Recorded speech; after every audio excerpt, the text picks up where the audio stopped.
You know, discussions about race are difficult. Many people I know seem to want to avoid conversations about race.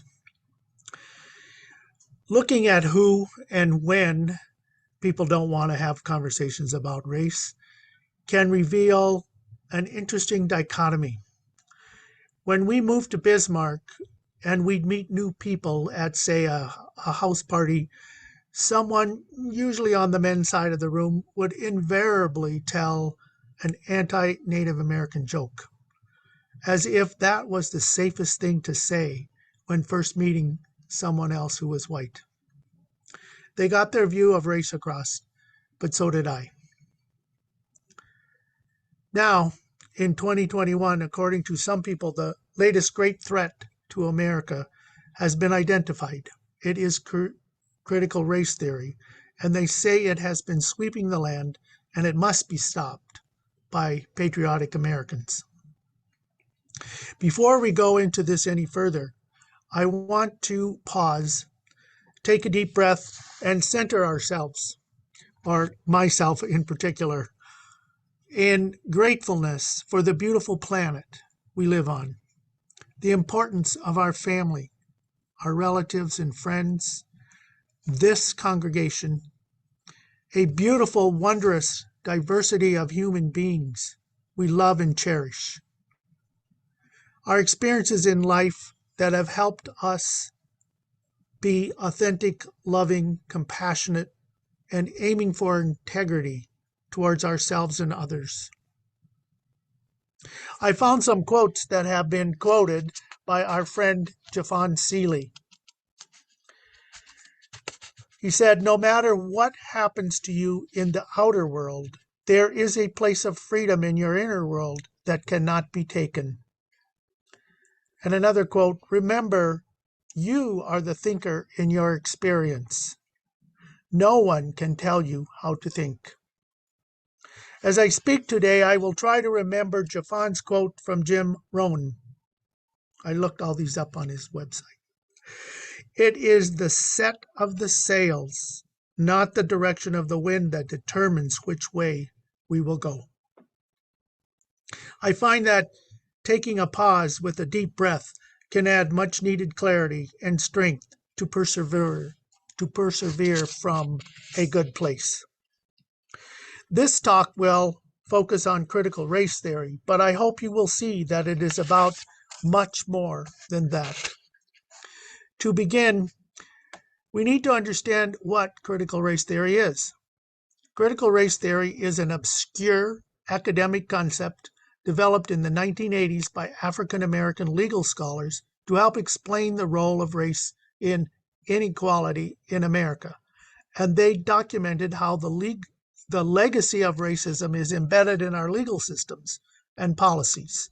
In fact, they found that racism is so deeply rooted in the makeup of American society that it has been able to reassert itself after each successive wave of reform aimed at eliminating it.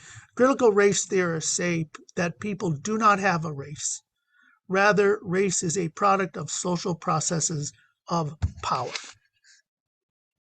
Well, that is all way too legalistic to actually be taught in schools or in anti-bias, inclusion, and diversity trainings for organizations and employees.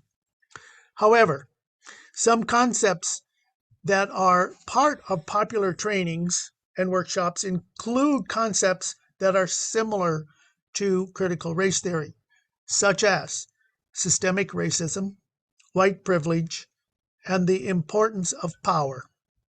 While those concepts in the theory and the trainings are similar, I do not know really if they are directly linked.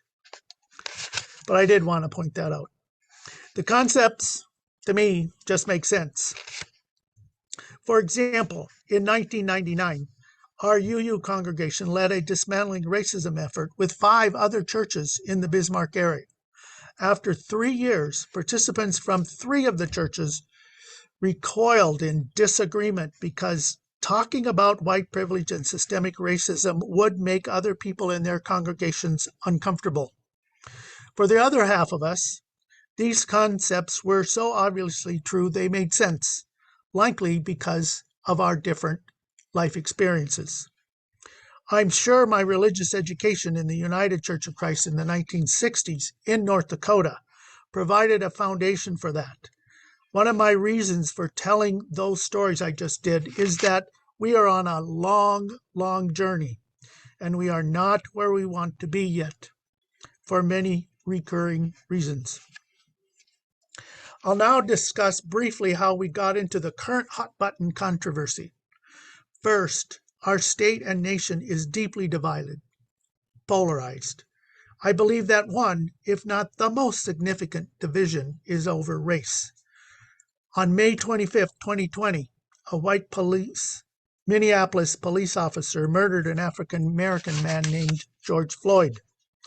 The response included an outpouring of people of all races joining together to support Black Lives Matter and to support justice for the murder of George Floyd, and so many other unarmed Black and brown people, and to support dealing more straight on with the racism in our country.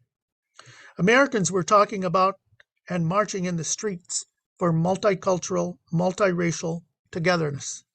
One of the most moving places I have been in the last 2 years was near the George Floyd Memorial that is near 38th Street and Chicago Avenue in Minneapolis. It is in a park full of crosses with the names of Black and brown people killed by police. In a quiet place for reflection with a bench to sit on, the reality of life in America is so clear and so painful. Polar opposite responses came swiftly from other Americans who were angry at the very idea of systemic racism in America. Any racial problems, they say, are because of individuals who are bad actors. White people today had nothing to do with past racist events in our country. That was a long time ago. They are angry at the notion of white privilege. They claim that race is the problem today because of leftists, they say Marxists sometimes, social justice warriors are spewing hate for white people. I want to interject here about how some friends of mine helped me use better language in this talk. I have been with a wonderful group of writers who meet regularly to write and give each other feedback. I've written about life experiences that have helped shape who I am.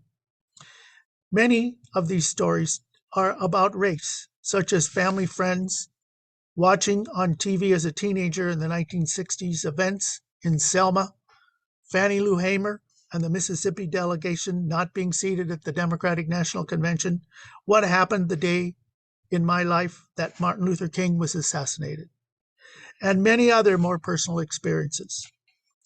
A Republican in our writers group told me that recently that he can actually hear what I'm writing about in my stories, but that conservatives and Republicans like him normally just don't want to hear about race anymore. Well, I wrote part of this talk and I read it to them, the group, a couple weeks ago. They offered some really good advice. I had written it in broad stroke terms that Republicans are the ones pushing the negative agenda. Framing it that way, my friend said, prevents people from agreeing and coming together. I'm trying to use other terms and relegate my Republican references to operatives, politicians, and their media, and not lump everyone as the same in that party. We must hold the door open for those who care about working for justice. Well, so here are a few examples of what happened after it became known, critical race theory became known. In early 2021, former President Trump caught wind of the theory and banned it in the federal bureaucracy, as well as prohibited inclusivity and diversity training. In the meantime, parents converged on school boards demanding that critical race theory not be taught anymore, even though it wasn't being taught. The North Dakota legislature quickly passed, and Governor Doug Burgum signed into law a ban on critical race theory, as have at least 10 other states. Opponents systematically jumped to the conclusion that learning about race in American history will teach children to hate America. South Dakota Governor Kristi Noem said that white children are being taught to hate white people and hate America, and that must be banned and stopped. Angry white parents said they want to prevent their children from feeling bad or feeling uncomfortable about being white. Conservatives claim that America is not a racist country, and to ensure proof that we're not a racist country, they are demanding that talking about racism be banned from schools. Martin Luther King books have been taken out of libraries. School board members have been attacked, stalked, and their families threatened. Well, there's other things such as media, such as Tucker Carlson is despairing about white replacement. There's worry about demographic changes in the United States that will make this a majority people of color country. Those are driving fears among part of the population. But let's look deeper. I want to actually spend some time looking deeper at the opponents' claims that critical race theory and is not about their claim of America not being a systemically racist country. Well, going back to the beginning of when Europeans came to this country, legal slavery was part of the white European experience in the Americans for most of the 500 years white people have been here. Southern states were built on the plantation system, requiring large numbers of slaves from Africa to do the work. Early on, in order to prevent collaboration between white indentured servants and black slaves, and those two groups were getting together on plantations and escaping and causing trouble. So the Southern elite instituted a hierarchical legal system in those colonies that put white indentured servants a step above black slaves. It's interesting that I first learned about this legal divide and conquer strategy from a 1998 UU World article by an African-American UU minister. That legally induced white superiority attitude from those laws became entrenched and still persists today. Slavery was not a humane experience, no matter what kind of cover-up fantasies some Americans like to cook up. There was nothing individual about this. This was in our legal system. Slavery was, moving forward to a couple centuries later, slavery was a contentious issue when the U.S. Constitution was written. Those writers compromised by counting black slaves as 3/5 of a person for representation purposes. There were no voting rights attached to that. That compromise allowed an untold amount of suffering to continue for decades more. The Confederate States brought on the Civil War because they desperately wanted to keep slavery. Yes, the slaves were freed, well, for a short while, because to get the 13th Amendment outlawing slavery passed, a compromise added the phrase allowing slavery for anyone convicted of a crime. That compromise paved the way for Jim Crow, a systematic subjugation, loss of freedom, segregation, lynching, and violent intimidation by whites against blacks in the South for over 90 years, 1877 to 1964, according to historians. Not much freedom or the American dream in that. The impacts on lives doesn't just disappear with the passage of a federal law. What happened then was clearly not just a few bad apples. It was systemic, backed up by the force of law, law enforcement, and society. How am I doing on time? Okay. In 2021, we learned about the 1921 Tulsa Wall Street Massacre on its 100-year anniversary, in which a white mob murdered 300 black people in a prosperous part of Tulsa, Oklahoma. It had been largely forgotten, like dozens of similar attacks in scores of other places where white mobs slaughtered prosperous black communities or black Americans who dared to vote or win elections. Governments elected by voters did not care what happened and mostly covered up or falsely reported the massacres as black-caused riots. Whites forgot or never heard about it. Would you just shrug it off if your family was murdered and disregarded so easily and systematically? This was certainly not just a few bad individuals. It was part of our system and who we are as a country. An integral part of developing the United States of America was the interaction between white colonial settlers and indigenous people of this continent. The displacing, destruction, and killing of indigenous people was considered necessary by the American system. The population of indigenous people is estimated to have been between 10 and 15 million when white Europeans arrived. In the 1890s, it reached its low point of 237,000. The relationship is littered with broken promises and broken treaties, slaughter of men, women, and children, unbelievable cruelty, and stolen land that impacts lives today.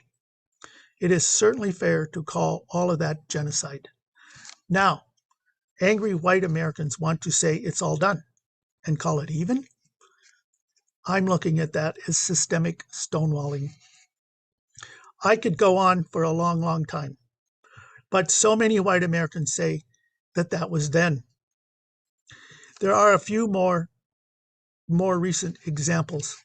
Take Indian boarding schools, where only recently several thousand bodies so far of Indian children have been found. That horrific episode in America was not done at hundreds of schools across the country by just a few bad guys. It was a policy of the U.S. government to subsidize those schools, to beat the Indian out of the Indian. Every major Christian denomination got into the effort of running those schools, including one school by Unitarians in Montana. So churches did not protest. Voters did not protest. That was just the way it was in America. Looking at the civil rights movement in its heyday of the 1960s, remember how hard white people fought to maintain their obvious white privilege? How much they beat people, killed people. I lived in the South at that time. I saw what happened when the Democratic Party started allowing black Americans to participate in their party and insist on school integration. It was not just a few angry white individuals who left that party. No. White people fled by the millions from the Democrats to the Republicans in the South and other parts of the country. That is how deep in the American psyche preserving white America is.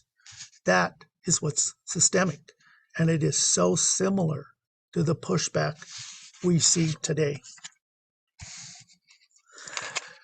Let's look at white parents not wanting their white children to feel bad about being white because of all the horrible things white people have done to black and brown people.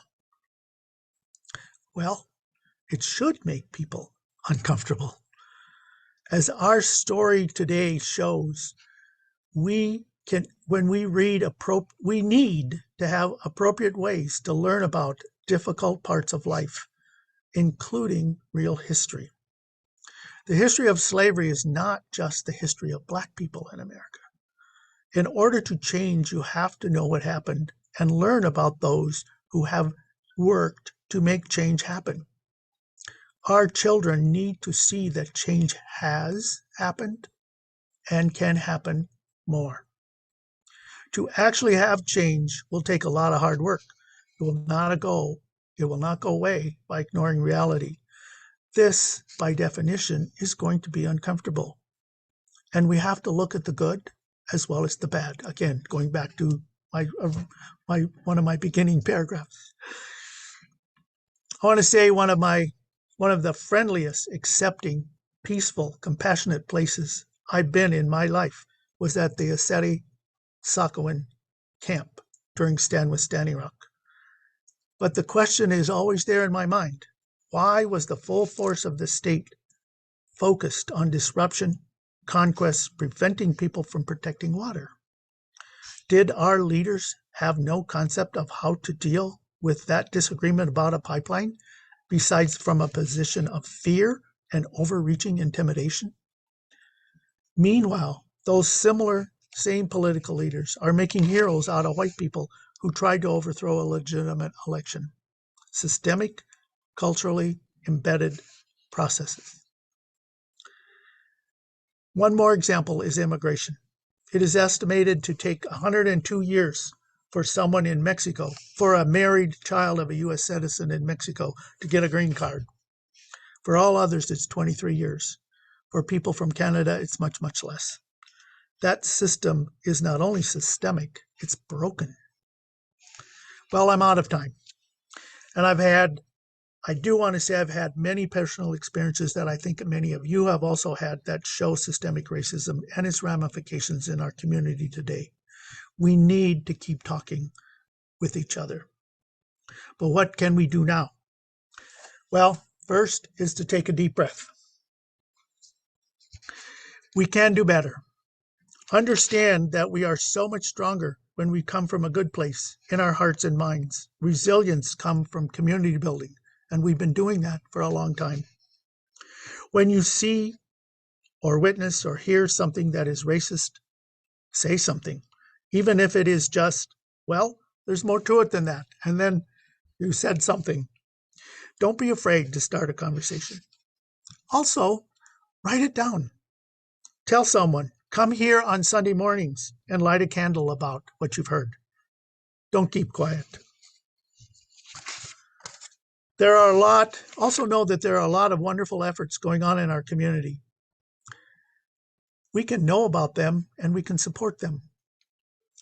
These efforts center around real life issues of living here, education, culture, voting rights, building towards bringing about change, such as changing the name of Custer Park. Some of the Indigenous women who are leading the way in our community have spoken on Sunday mornings to our congregation. We need to continue that. Our Justice Council has committed to researching Indian boarding schools and reaching out to others to support the annual local Orange Shirt Day in September. Please be ready to help out with that.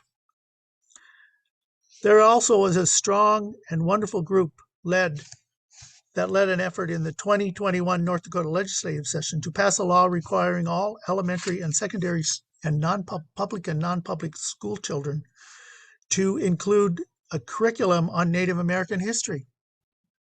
That will include self-determination and how historical events and policies impact current events. It took a lot of work and ups and downs, and even winning a reconsideration vote after the House had voted to kill that bill. But it is now state law. Yesterday, I talked with one of the leaders of that effort, Billy Joe Beeler, to hear about how the work is progressing to implement the law and develop the curriculum. I called her to get the information for today's talk. She said, we are all interconnected. All children can't matter until Indigenous children matter. Our congregation's Justice Council is focusing on how our mostly white congregation can be allies, and for some of us move toward being accomplices, and accomplices means taking on more risks of working for justice in efforts that are led by Indigenous, Black, and people of color. We can learn how to testify at city, county, park board, school board, and legislative hearings. We can write letters to the editor. We can run for office. If you haven't already, please join one of the congregation's councils that fits your interests. They all have justice components. Talk to your kids, grandkids, neighbor kids about real history. In light of the North Dakota ban on teaching what happened in history, find ways to tell the truth. Should we host a history session for teens? We must be clear, strong, centered on love and compassion, and not make devastating compromises like the 3/5 of a person or the 13th Amendment that brought on Jim Crow. Understand that we white people have a lot of work to do. We need to listen to others more. We need to listen to our own messages more. We can have and participate with others in anti-bias, inclusion, and diversity trainings to deal with white privilege, confront the realities of systemic racism with understanding, compassion, openness, and integrity. We can help our community move towards wholeness, build respect and understanding. Those are all necessary qualities for working together. There are many Unitarian Universalist resources that explain, discuss, and grapple with race. Look for that information and inspiration. The UU has had an up and down history on race, but today is recommitted to making intentional efforts to eradicate white supremacy from our association. These are necessary discussions if we are to deal with racism and so many other problems in our country. One of the earliest times I'd actually seen the term critical race theory was in a January 2019 UU World article laying out the author's journey towards understanding the role of race in America. I would just suggest looking for your copy of that UU World or finding it online. The author, Crystal Fleming, said, describing the collective systemic nature of racism clearly is an oft overlooked prerequisite for taking effective action to challenge racial injustice. Most members of the majority population have no meaningful relationships with people of color, and consequently no significant exposure to the realities. But, she said, there have always been voices challenging racial oppression, pointing out its horror and moral wrong. But throughout our history, these voices have been opposed and drowned out. We must not allow these voices to be marginalized any longer. We must be clear. Racism is morally wrong, and racists do not deserve to be honored. We can create a more just society.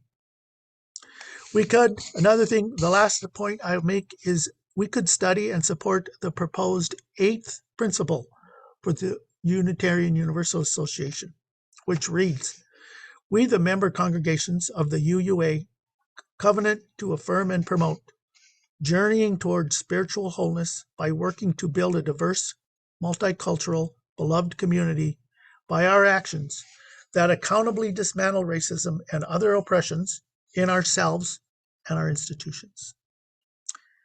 In closing, let's make sure our sails are set towards compassion, empathy, justice, and mutual respect, and love for a future when all of us can fully be part of our community. Thank you. Everywhere I see a broken humanity. Come on, people, just breathe, just breathe. Just breathe. Everywhere I see a broken humanity. Come on, people, just breathe.